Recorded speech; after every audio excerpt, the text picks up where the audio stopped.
Welcome to the 348th episode of the Video Games podcast, where we talk about any game at all, including new stuff, old stuff, and anything in between. If we are playing it, we'll be talking about it. Today, we are recording on August 6, 2023.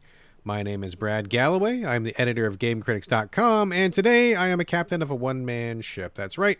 This is one of Carlos's off weeks, so I will be doing this solo. It's been a very busy week for me. Just a little bit of personal info.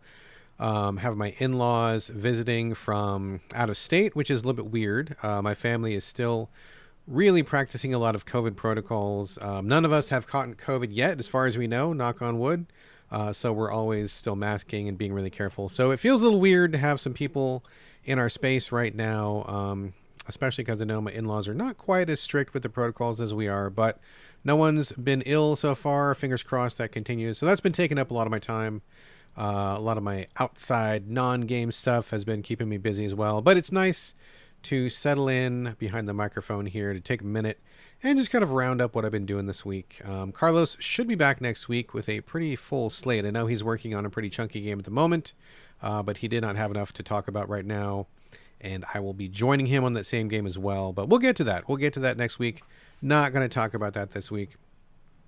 Looking at the agenda right here, I've got a pretty okay slate as far as number of games go, but I got to be honest, folks, this was not a great week for review titles, I guess I should say, or not really full reviews, but games that we're covering here. I had a couple that looked pretty promising, and unfortunately, this is one of those bummer weeks when just none of it really came together. So I am a little concerned this might be our shortest episode ever. I don't have a whole lot to say, and I'm not going to pad for time. So we'll cover what we're going to cover. We'll see where we get to, and we'll just take it from there. So, all right. Thanks again for joining me, by the way. Glad that you are here. All right, let's kick things off with housekeeping. This is the section where I cover random bits and pieces relating to games or the games industry, either directly or adjacently. Not a lot this week. Quick shout out to the Mario plus Rabbids Sparks of Hope. That's on the Switch. They just announced that there is a new DLC coming. And if I'm not mistaken, I think that Rayman is going to make an appearance. I don't know if anybody remembers Rayman, but he was a 2D platforming, I don't want to say superstar, and I don't even want to say mascot, but he made an appearance like in, I don't know, what was it, the 90s or something, and he was popular for a while. If you don't know who Rayman is, look him up. It's very French, and as anybody who listens to this podcast knows, there's not very many French game things that connect with me, so Rayman was one of those things where I'm like, not for me, and I kind of never really clicked, although he did come out with a game recently, well, not recently, a couple years ago, that wasn't too bad, and I forget the name of that one, but it was like the music-based one. That one was pretty cool.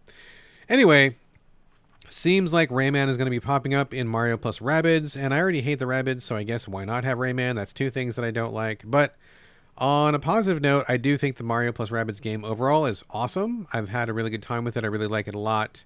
It seems like sales were down. I saw some Ubisoft people saying that it didn't meet expectations. They weren't sure whether it was timing or people they thought it was too soon. I think Nintendo's official advice was you released the sequel too soon. And Nintendo knows sequels, so maybe there was something to that.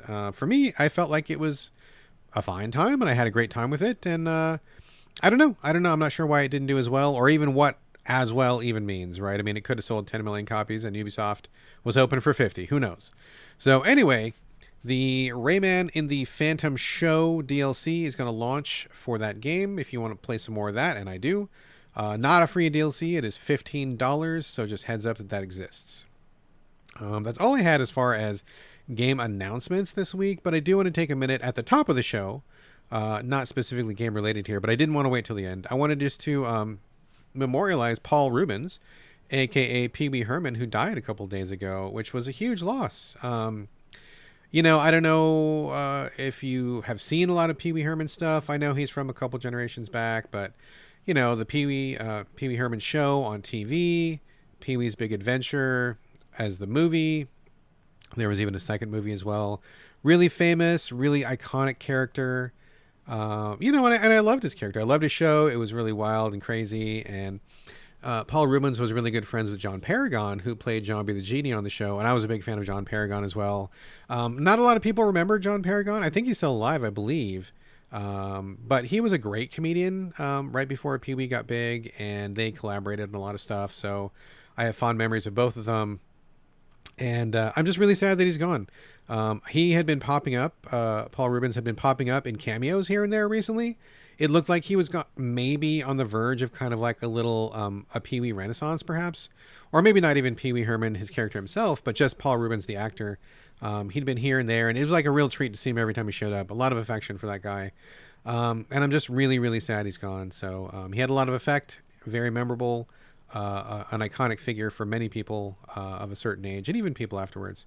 But if you're not familiar with Pee Wee Herman, I definitely advise you to check out Pee Wee's Big Adventure. That's a great film. And check out some of his old TV episodes. I believe they're available for streaming wherever you stream stuff. And I'm just really, really sad that he is gone. He was an actor and a performer and a character that I had a lot of affection for. And he will be missed. All right, so let's take a look at what we've got on the agenda here. That's all we had for housekeeping. I'm going to move right into the main content of the show. And I got to be honest, folks, feeling a little low energy today, so I'm going to rally myself, going to rally the spirits, going to gather the waters, gather the energy, and we're going to get this done. Main content of the show. Okay, so full disclosure, I was going to try to sneak in at least 1 or 2 more games this week because I knew it was going to be a solo show. I only managed 4, so apologies for that. I usually try to bring at least 5 when I am on my own. But truth be told, and a little peek behind the curtain here, I'm actually playing 2 other games right now that are both going to be serious, if not Game of the Year contenders, but top 10 for sure. And they're both still under embargo. The embargo is at least 2 weeks away for both of them. I think they're just like 1 day apart on embargoes. I'm not going to talk about them on this show, not going to talk about them on the next show, but I will talk about them 2 episodes from now. And then you'll know what I was playing. They're both great. They're both wonderful. And I want to finish them both, which is a unique problem because, as you know, listening to the show, we cover a lot of games really quickly. We kind of buzz through things. And most of the stuff we cover is either fine, but we don't stick with it, or, not great. And, of course, I'm not going to stick with that. We don't play, at least I don't play a lot of games where I'm like, I love it so much I want to finish. But I have been hitting a few of those lately, and I expect that to only increase as the year goes on. And unfortunately, I mean, I guess it's a good problem to have, but unfortunately, I'm playing 2 games right now that are both pretty sizable games that both take a lot of time and attention, and I want to finish them both. So that kills my productivity. So that's where all my extra time is going this week. When I wasn't working, when I wasn't with the in-laws, I was playing these 2 games that I think are fantastic. Again, they're both under embargo. I'm not going to talk about them at all. Not even a peep, not a mention. End. Period. Pause. Okay. In completely unrelated news, not related whatsoever, I would like to give a shout out to a couple of games which I think are great and that I think that maybe you folks would want to maybe quickly revisit soon. First one is Blasphemous. If you remember Blasphemous, the 2D side-scrolling Metroidvania / Souls-like. I played it on the Switch. I think it's on everything right now. Coming from...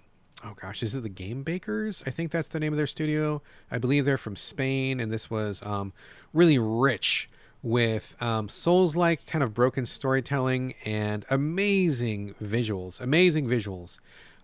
It's like this really Spanish Catholicism themed dark adventure. Wonderful combat, and I hear a sequel's coming up soon. Don't know anything about that. But I would advise anybody to check out Blasphemous. It's great stuff. Bringing that up for no particular reason whatsoever. The other couple of games I want to spotlight really quickly for no reason whatsoever, no particular reason, are Shadow Tactics and Desperados 3, both coming from Me Studios, and I believe they are a German studio. I could be wrong on that. Bringing these up for no reason. I just think they're 2 great games that people might want to revisit this year.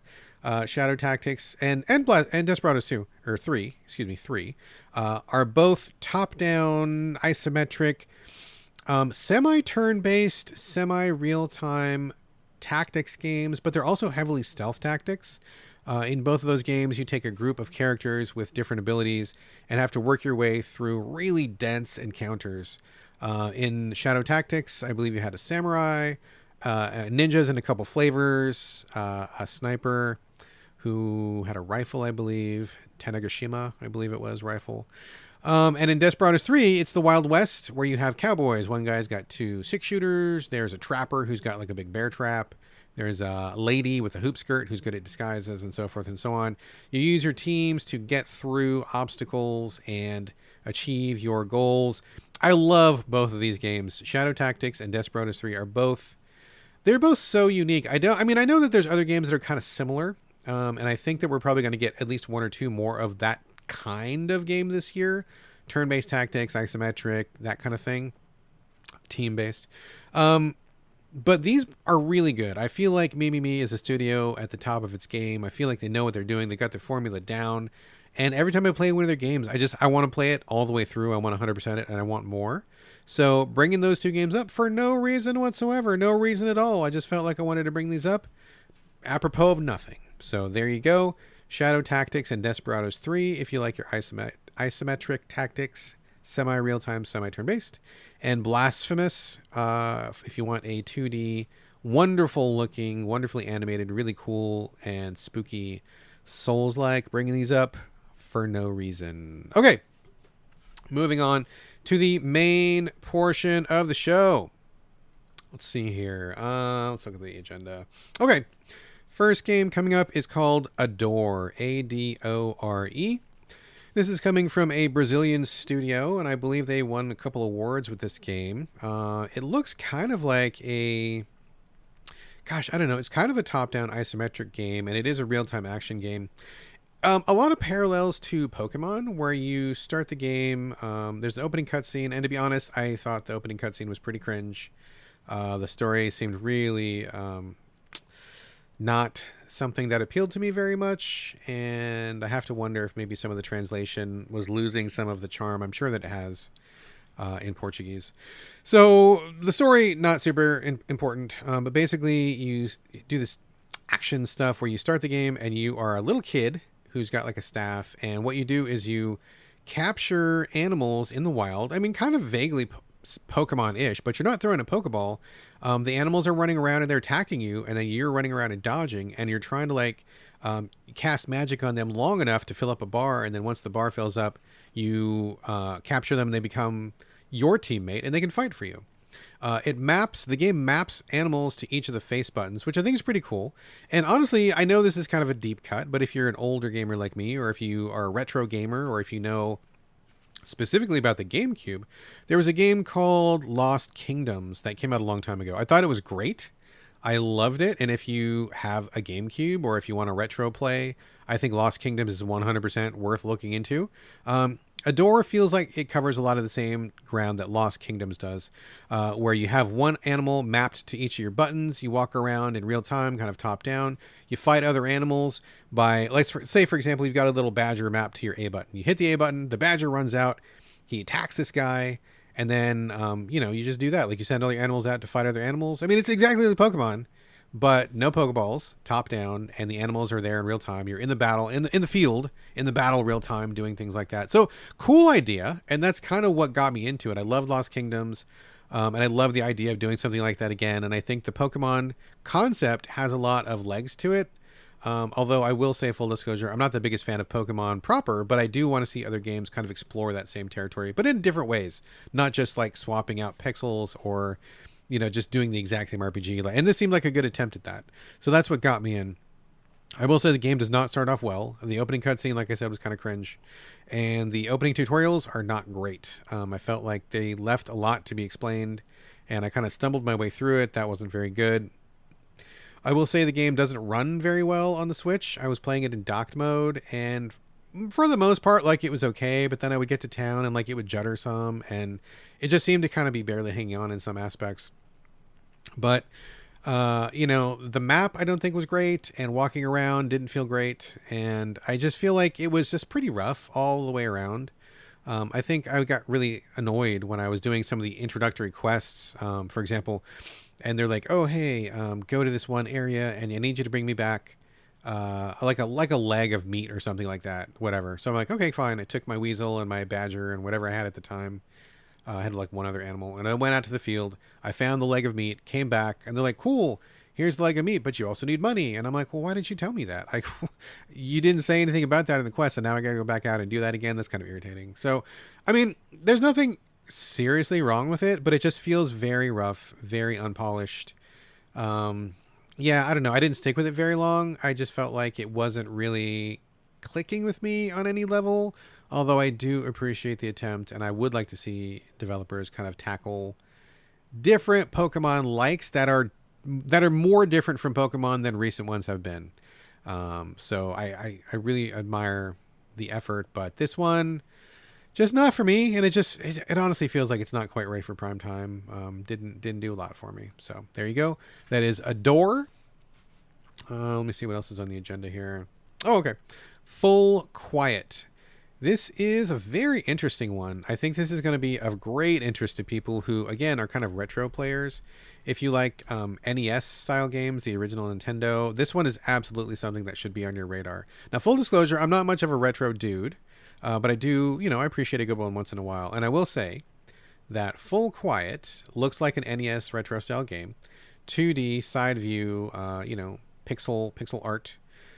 If this had come out on the Nintendo Entertainment System back in the day, I guarantee you this one would have been blockbuster success, groundbreaking, amazing stuff. This would have been one that like everybody with a Nintendo would have played. This would have been like superstar all the way across. I mean, it's obviously leveraging some modern technology, and I don't know that the original NES would have been able to do everything that it's doing here, but it is a very faithful attempt. And if this had been back in the day, dude, it would have been bonkers successful. So basically it's an action game, and it reminds me a lot of like something like Metal Gear Solid 2, not the one that you're thinking of with like Raiden and stuff. I'm talking about the original NES Metal Gear Solid 2, Snake's Revenge, I believe it was called. Snake's Revenge, that sounds about right. There is a lot of story in this one, and to be honest, I kind of like glossed through some of it, but basically there's some weird shit going down. I believe your son gets kidnapped. You got to find your son. There's monsters, and you're kind of like surviving. And I mean, it feels a little bit like The Last of Us, sort of. Although it's not zombies or anything like that. Just that kind of feeling of like a dad on a mission, and you're out in the world, and you're surviving. It's got kind of a Joel vibe to him, but like more 2D Nintendo actiony. There's a lot of like platforming, climbing ledges, rolling, shooting. It's very, very NES actiony, and I think that it does it all really well. There's also a number of cutscenes, which I think is pretty impressive, especially for an NES style game. And it feels a little bit like an open world, which sounds strange to say for a 2D Nintendo style game. But there is a map, and it kind of shows like a northwest, east, south, because they are dealing with 2D. And as I mentioned, I want to say it was like last episode when we were talking about the game Lisa. When you're doing a 2D game, it's really difficult to try to incorporate the third dimension by having hallways that branch off, because the player is just seeing 2D plane, unless it's a top-down game. And so it's really hard to contextualize where things are in relation to each other. Full Quiet takes a real good stab at that with a map that I think it works okay. Again, not a super fan of 2D games that try to incorporate the third dimension like this, but I think it does better than most. So I think that's fine. Lots of places to search. It's kind of like an open world in that you can kind of go wherever you want.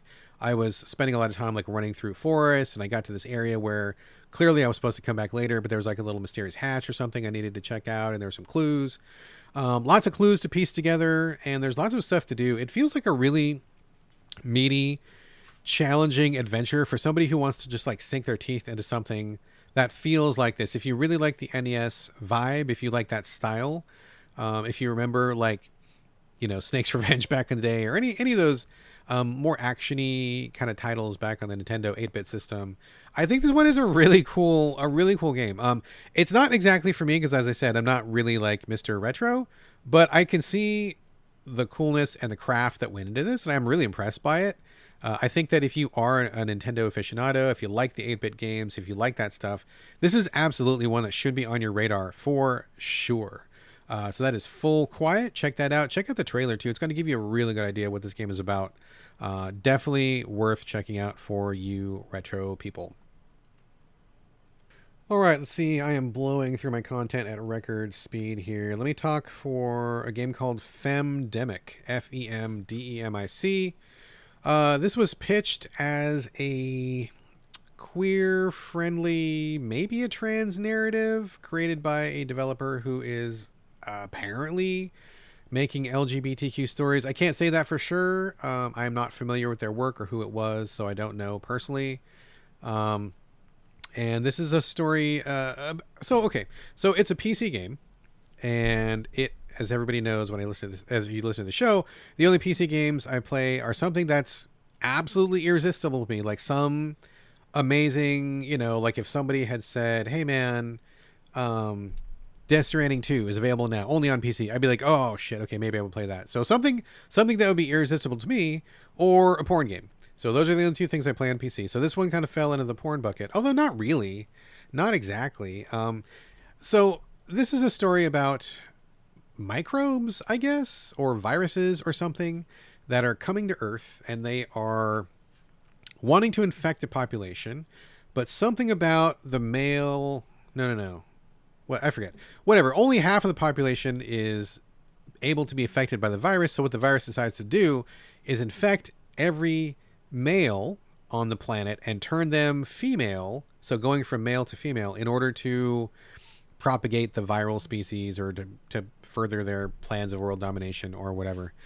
So there's a couple different aspects to this. So when you start the game, there's two choices. There's the liberation storyline, which lists itself as either safe for work or not safe for work, but in that storyline you only have female partners, which I guess by the time that you change your character from male to female, that would make it a lesbian relationship. Or there is the compliance storyline, which is only NSFW, and you only have male partners. And in that particular storyline, I believe it says... Okay, so the liberation storyline is supposed to be about trans acceptance and supporting trans people, more of a trans narrative, which I great, 100% support that. I love all of my trans folks. I am 100% pro-trans, so I'm like, okay, great. And that was one reason I wanted to check this game out as well, kind of giving me a chance to talk more about that here on the show.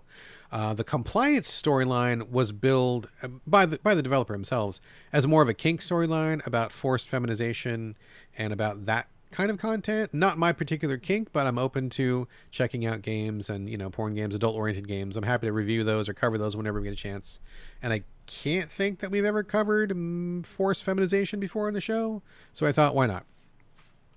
I will say that as soon as you start the game, you get into the opening menu. You have the option to see online extra stories, which are just text stories, which are some type of trans narrative. I clicked on those, but you had to log into a website and register and stuff. And I was like, I don't want to do that. But there is apparently 8 or 10 other stories that you can read. I think they're just read. I don't think there's a game attached to those.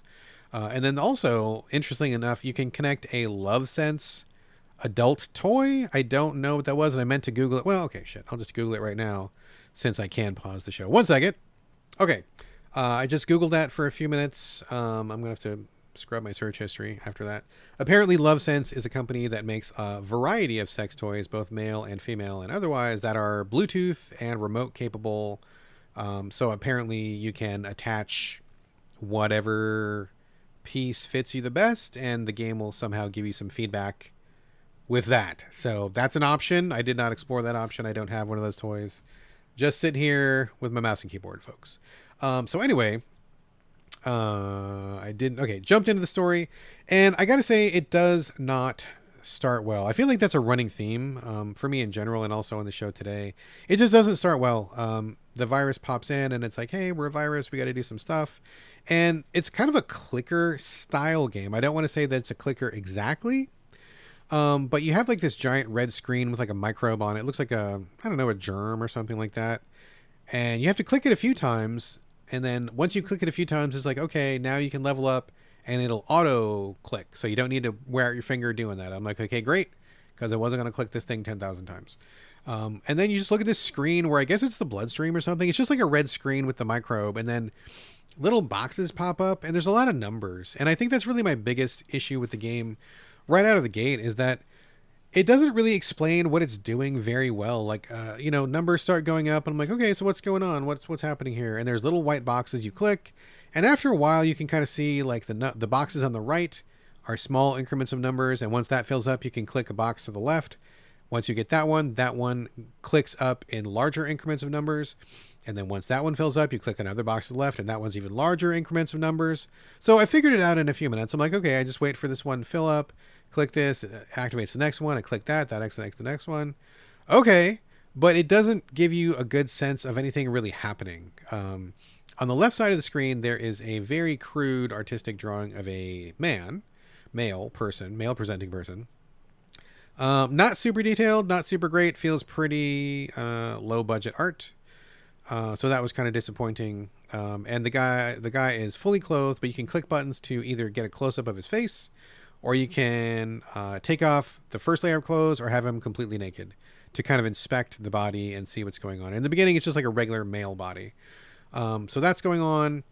And then you're just sitting at this screen, and it's just the numbers are going, and I'm like, well, what's even happening? Like, nothing's even happening. I'm clicking these boxes, but nothing is really changing. Nothing's really going on. And then after a while, it'll just be like, level up, and everything stops, which I think is kind of a problem, because with these kind of clicker games, I haven't played a million of them, but I have played a few, and it's the kind of game where, like, I want to start it, I want to see the numbers going up, and then I'm going to tab out, and I'm going to go do email for a while, and I'll come back in half an hour when the meters have filled up and I've got a bunch of resources. I'll click a few more times, and then I'll tab back out and do something else. But you can't do that here, because when you level up by hitting a certain threshold, the game stops. And you have to click the level up button, and then it does whatever it's going to do, and then you move on. So, you can start the thing and go off for like an hour or whatever and come back, and the whole game is frozen because you need to click the level up button, and it hasn't progressed. So I think that's kind of a problem, because it makes you kind of want to check back more often than I think I want to. And I don't think I want to check back that often, because it's pretty boring. There's not a lot going on. At some point, like, some narrative comes in from the virus, and it's like, oh, the male's nipples are starting to get itchy. There's starting to be breast tissue growing. And I'm like, okay, cool. Let's check it out. And it's just like a very simple line drawing on that character on the left side of the screen. They're not talking. They're not walking around. They're not freaking out. I mean, I am a guy. Confirmed. I am a guy. If I started growing breasts like randomly, I would be having a response to that, right? I would be like, what's going on? What's happening to me? Is this a disease? Do I need to get checked out? What's happening? And the person on the left has no animation, no motion. They're just sitting there with the same goofy look on their face. They don't even seem concerned or anything. Like, I'm like, okay, I'm not getting a sense that this is a real person. I'm not getting a sense that this is really anything that's happening. At some point, you have to go to the brain, because they're like, oh, the body's immune system is fighting back. And I'm like, is it? Because I wouldn't have known that unless you told me that in a text bubble. I don't get the sense that I'm battling anything inside the person's body. I don't get a sense that I'm changing anything. It's literally just a red screen that might be the bloodstream with numbers going up, and I'm not really quite sure what the numbers are doing. I don't see anything visually exciting happening. I don't notice any change happening. Nothing in terms of visual representation is connecting with me at all. So I'm like, okay, so maybe I'm just really early on. I'll just let it run for a while. I'll come back. I'll check every half hour or so. And I did. But there's just nothing happening here. I let it run for almost a day, and I checked back as often as I could. So I don't know exactly how many real-time hours it logged me in as, because every single time I came back, it was like, level up, and how long has it been a level up screen? Has it been like 3 hours, 4 hours with nothing happening? Or like this morning I got up, I went to bed last night, got up, it was on a level up screen, and it's like, it's sitting there for 5-6 hours with nothing happening. And my person has barely transformed. I feel like this is glacially paced. It's moving very, very slow, and it's just not interesting. I'm not compelled to come back to it. It's not visually interesting. It's not story interesting. There hasn't been anything spicy so far, unless you count the person being naked for a minute when you check to see their physical progress. There's just really nothing going on here. So, as much as I'm in favor of trans narratives, or about alternative kink narratives, or about anything that's LGBTQ friendly, I'm all for that. I'm happy to cover those. If anybody listening wants to send me their game or hit me to a game they want me to cover, like, please send them in. I'm happy to do that. But this one just ain't it. This is just not it. It just feels very inert and static and dull. And to be perfectly frank, it just doesn't even feel like it's even remotely finished. This feels like maybe a quarter of what the full game should be. and I just I don't think I'm gonna put any more time into it, and that was kind of disappointing. So Femdemic, not a great experience. All right, let's see here. I think this is definitely going to be the shortest podcast ever. The only other game I have left to cover this week is called Nova 111. This originally came out I don't know how long ago, but I remember seeing this like on the Vita. If you remember what the Vita is. Love the Vita. Rest in peace, Vita. But it came out on the Vita a while ago. I believe that's where it debuted. And I played it for like a hot second back then, but it didn't click. And I saw it pop up again. I played it on the Switch now, and I think it's also on all the other platforms, which is great. And I'm like, oh, I should revisit that. Let's see what's going on with this one again. It is a very interesting game that, much like the other games I've covered today, doesn't quite get where it's going, but I think more positive than most. Basically, it is a 2D side view. I don't even think it's a roguelike. It's kind of feels like a roguelike a little bit in terms of how you move and interact with the world, in the sense that you are a small spaceship and you are in these levels, which I guess are caverns or something. And the world is divided into a grid. So you're moving up, down, left, right on a grid. And it's kind of turn-based, which is what makes it feel a little bit like a roguelike, where enemies don't move unless you move sometimes. But there's also some real-time stuff where, for example, if there's a stalactite above you and you click to the right one time, move your ship over, you're under the stalactite will fall in real time. So you need to actually quickly get out of that. Or there's a particular enemy. He's like a grabber. He grabs you with his tongue. He'll show up. He won't move in real time, but he'll grab you with his tongue in real time. And you have to hurry up and get over there and kill him because he's doing damage to you in real time. So it's a very strange blend of turn-based movement and turn-based, style. But there also are a few real-time elements which really kind of threw me for a loop. I died a lot, and mostly from the stalactites or from these real-time elements where I'm like, oh, I got to hurry up and get over there. Like in real time, I need to hurry up and go. Whereas everything else is simply turn-based and nothing moves unless you move. So I don't know that completely works for me. That is really strange. But basically, you're in the ship, and I don't know what the story is. You're basically just flying around, and there are little scientists you have to rescue. They're just pickups, basically. There's not really a lot of story. There's not really any narrative to it. So you're just flying around these caverns, picking up scientists, dodging enemies. You get a new power every once in a while. Like you start off with nothing, but then you get like a shield that can take one hit, and that regenerates. You get a zapper. You get a teleport. I feel like there was one or two other things that I got. But yeah, you kind of just go through these levels, and I just I like the concept of side-on turn-based exploration in a spaceship. That's cool. We don't get a lot of sci-fi roguelikes, or not as many as I would like anyway. But I guess I just don't get it. I feel like there's not a lot of story. I don't understand what we're doing. We're just flying around doing stuff. So there's no narrative connection to it. I don't think the real-time elements work very well. And I feel like the graphics actually harm the game somewhat.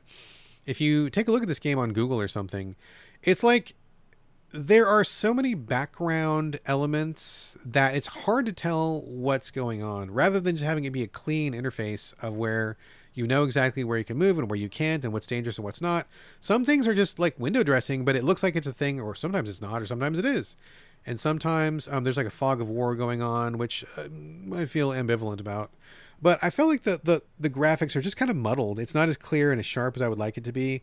Because in a game like this, and especially like in a roguelike-ish sort of game, or in a turn-based game like this, I really need to know, where can I move? What are my obstacles? Where are the enemies at? Like, you need a really clear sense of situational awareness. And I feel like this is just, they're working too hard to make it look pretty, but that prettiness just detracts from the gameplay.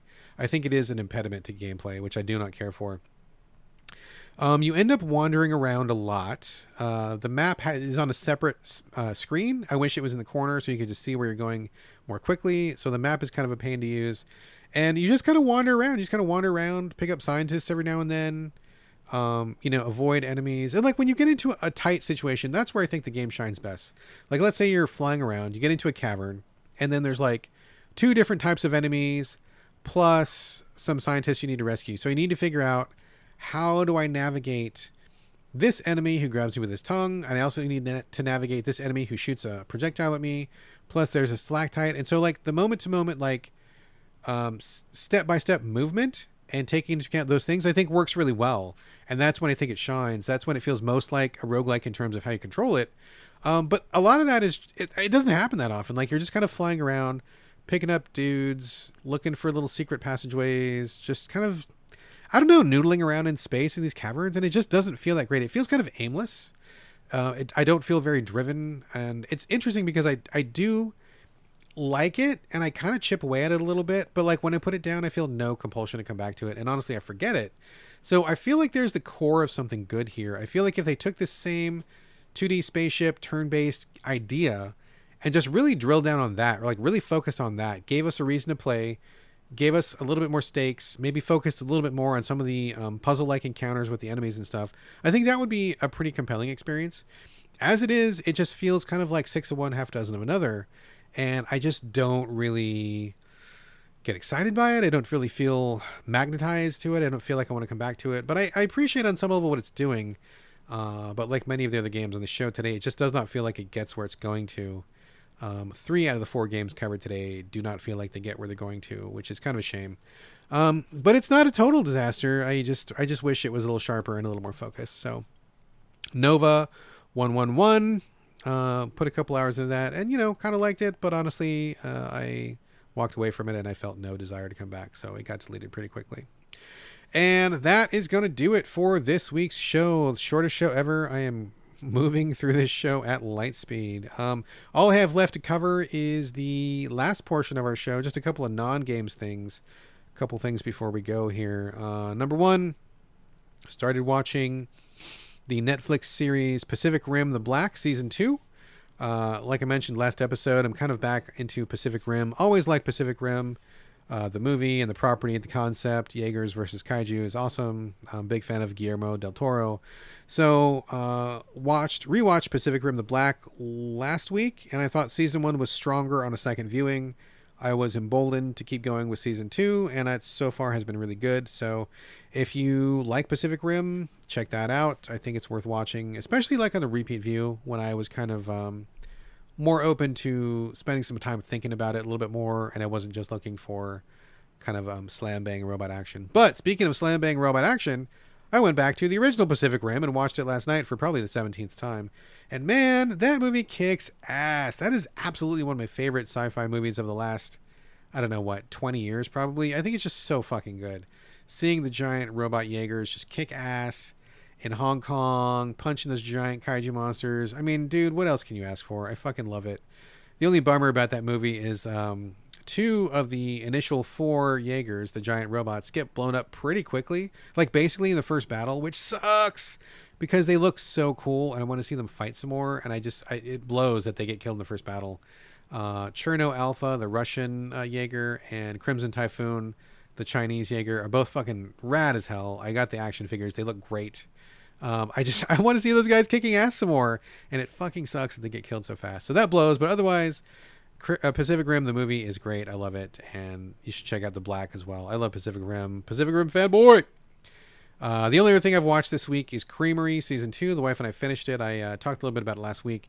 This is the dystopian post-apocalyptic future where the apocalypse was simply that every man on Earth died. So it wasn't like bombs or nuclear waste or virus or anything.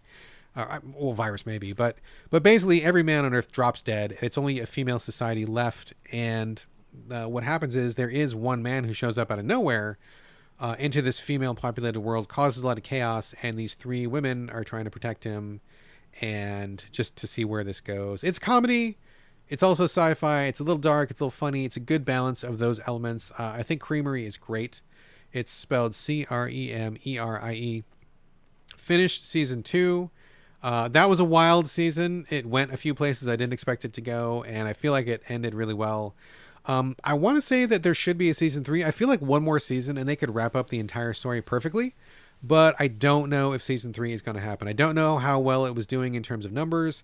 I think it filmed like during COVID, and I think there were some issues with COVID filming, and I believe series 2 wrapped up, I want to say 2 years ago, and I don't know that there have been any announcements for a season 3, which is a bummer, but That said, seasons 1 and 2, 100% still worth watching. I think they're great, and I definitely recommend those. So, all right, folks, that's it.